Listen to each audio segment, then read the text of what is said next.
सबसे बड़ा लोकतांत्रिक देश है और आज अपने देश के स्वतंत्रता दिवस के उपलक्ष्य में हम सभी अपने देश के लिए कुछ शब्द प्रस्तुत करेंगे। मेरा नाम संदीप है और मैं आपको बताना चाहता हूँ कि भारत को यूं नहीं मिली आज़ादी। जानिए संघर्ष की सबसे बड़ी कथा। भारत में अंग्रेजों की हुकूमत 1858 में शुरू हुई और 1947 तक चली। इससे पहले 1757 से लेकर 1857 तक भारत ब्रिटेन की ईस्ट इंडिया कंपनी के कंट्रोल में था।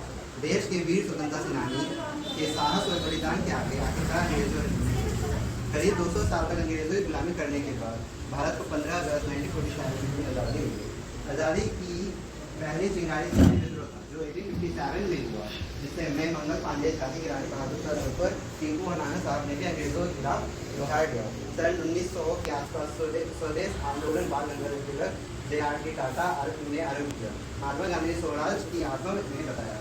8 अगस्त 1947 को महात्मा गांधी द्वारा अखिल भारतीय कांग्रेस पार्टी कमेटी भारत छोड़ो आंदोलन की शुरुआत की, जिसने ब्रिटेन शासन को खत्म करने की मांग की और अन्य संघर्षों का सामना करते हुए हमारा देश करीब 200 साल तक अंग्रेजों की गुलामी करने के बाद 15 अगस्त 1947 के दिन आज़ादी हुई।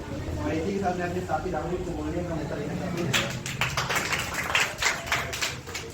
मेरा नाम राहुल है और मैं हमारे देश के उन वीरों का बताने जा रहा हूँ और समक्ष प्रस्तुत करना चाहता हूँ जिन्होंने आज हमें स्वतंत्रता देश का नागरिक बनाया। आओ झुककर करें सलाम उनको जिनके हिस्से में ये मुकाम आता है। खुशनसीब होते हैं वे लोग जिनका लहू इस देश के काम आता है। स्वतंत्रता संग्राम की शुरुआत तब से हुई जब मंगल पांडे नामक क्रांतिकारी को ब्रिटिश शासन के अंग्रेज अधिकारी ने गोली मारी थी। तभी से संपूर्ण भारत देशवासियों ने अंग्रेजों के खिलाफ आवाज उठाई। हमें और हमारे देश को ब्रिटिशों से यह आज़ादी इतनी आसानी से नहीं मिली है। देश की आज़ादी पाने के लिए बहुत से क्रांतिकारी सेनानियों ने बलिदान किया, जैसे कि महात्मा गांधी, भगत सिंह, सुभाष चंद्र बोस, चंद्रशेखर आजाद, मंगल पांडे, बाल गंगाधर तिलक, पंडित जवाहरलाल नेहरू, लोकमान्य तिलक, लाला लाजपत राय और खुदीराम बोस आदि। आज़ादी की लड़ाई लड़ने के महात्मा गांधी ने सत्याग्रह आंदोलन चलाया और कई बार तो उन्हें जेल भी जाना पड़ा, लेकिन उन्होंने हार नहीं मानी क्योंकि उनका एकमात्र लक्ष्य भारत देश को ब्रिटिश शासन से आज़ादी दिलाना था। और काफी अत्याचार सहने और संघर्ष करने के बाद फलस्वरूप से सफल भी हुए और 15 अगस्त 1947 को भारत के इतिहास को स्वर्ण अक्षरों में लिखा गया। और इन्हीं पंक्तियों से के साथ मैं अपनी वाणी को विराम देता हूँ व अपने साथी मित्र को मौका देता हूँ। धन्यवाद। और माय डियर फ्रेंड्स, मेरा नाम नितिन है और मैं आपको हमारे संविधान के बारे में अपने विचार प्रस्तुत करूँगा। आज हमारे संविधान को लागू हुए 71 साल हो गए हैं। संविधान मतलब कानून की किताब जिसमें देश की विविध चलाने की शासन प्रणाली का वर्णन है। हमारे संविधान दुनिया का सबसे बड़ा संविधान है। संविधान को 26 जनवरी 1950 को पूरे भारतवर्ष में लागू गया था। संविधान से ही भारत में लोकतंत्र का बातों संभाली जाती है। संविधान का निर्माण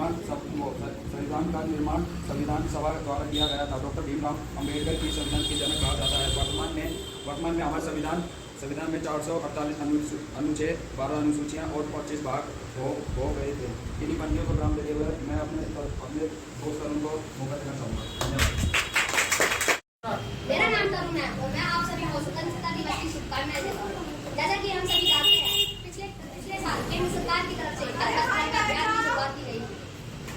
इसके तहत नागरिकों ने अपने घर पर राष्ट्र ध्वज फहराया। इस वर्ष भी इस अभियान को चला रही है।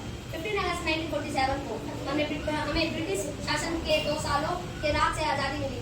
हर वर्ष अभियान की सालगिरह पर स्कूलों, कॉलेजों, दफ्तरों आदि में कई कार्यक्रमों का आयोजन किया जाता है, जहाँ देशभक्ति के गीत बजाए जाते हैं और लोग भाषण भी देते हैं। देश को आज़ाद हुए कई दशक हो चुके हैं और इस दौरान देश हर मोर्चे पर दुनिया भर में अपना धाक जमा चुका है। साइंस, टेक्नोलॉजी, आर्थिक, कृषि, खेल समेत तमाम मोर्चों पर भारत बहुत तरक्की कर चुका है। चंद्रयान तीसरा इसका सबसे बड़ा प्रमाण है। इसी के साथ मैं अपने शब्दों का समाधान करना चाहूँगा और अपने साथियों के साथ मिलकर अपने श्रोतागणों का धन्यवाद करना चाहूँगा, जिन्होंने हमारी इस कोशिश में हमारा साथ दिया। धन्यवाद।